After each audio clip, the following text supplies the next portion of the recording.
I have to say thank you to everyone in this room. I have been following the internet since the beginning of the internet and looking for all the content that is available on the internet, and it's exploded exponentially. It's just amazing. Peter Sinclair, thank you so much. It's just amazing. My education comes from watching your videos that are still really valid and really strong. So thank you. Now, I have a mailing list that I help with politicians. I adopt writers, I try to inform them. I have a ranting website called Climate Manifesto that I wrote just so that I could get the stuff out there in case I died tomorrow. Basically, I found out that I'm an eco-totalitarian. I think that, we need to go to zero carbon right now, and we need somebody to enforce it. I have coffee with old folks, and they are waiting for the Pearl Harbor moment, and they know that the transformation that happened after Pearl Harbor was so phenomenal. Someone worked at Boeing, and their dad was involved in the B-17 project. Took 1 month to build a B-17. When the war started, it cranked up, and it topped out at 16 B-17s per day.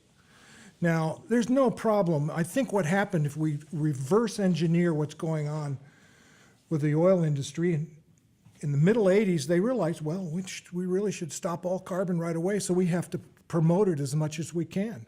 We really should have stopped all carbon at that time.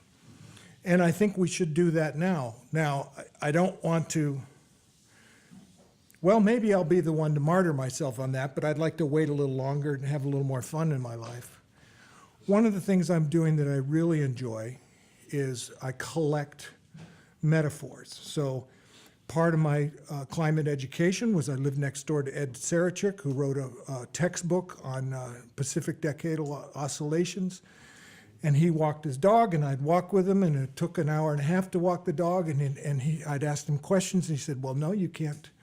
I'm not going to tell you what the answer to that is until you do a little bit of reading.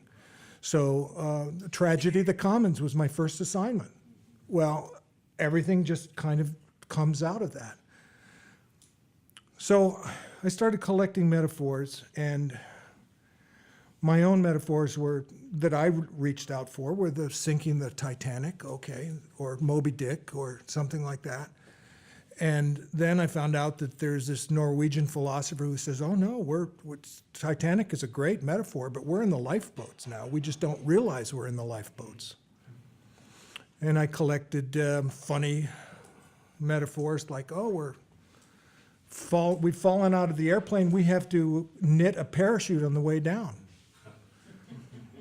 We're in free fall because we haven't hit the ground yet and we think we've gotten away with it. Then I thought, well, maybe geological time, we're in a car crash, a slow car crash. Instead of taking a second, it's taking 50 or 100 years.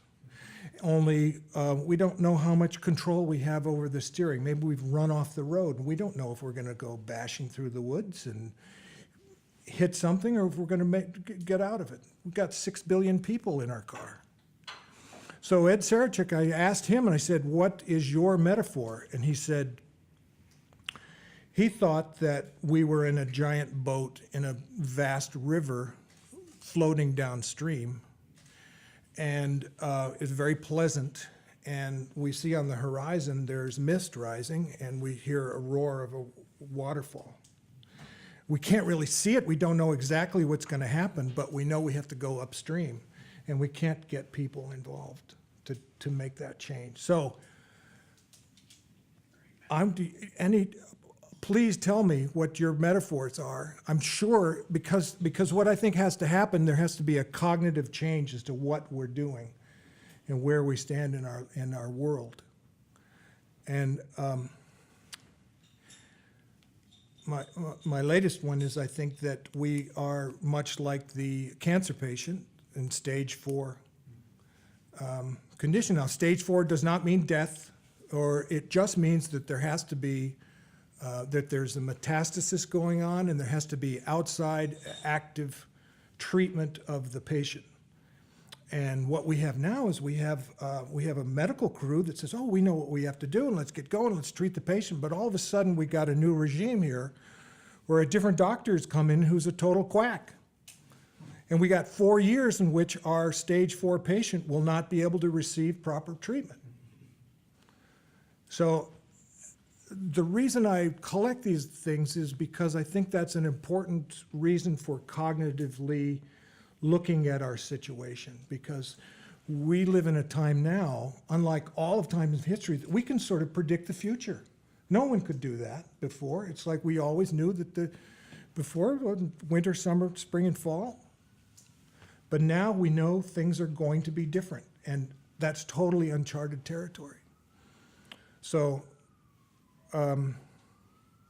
please, when you talk amongst yourselves, talk about that and let me know what you say. Okay.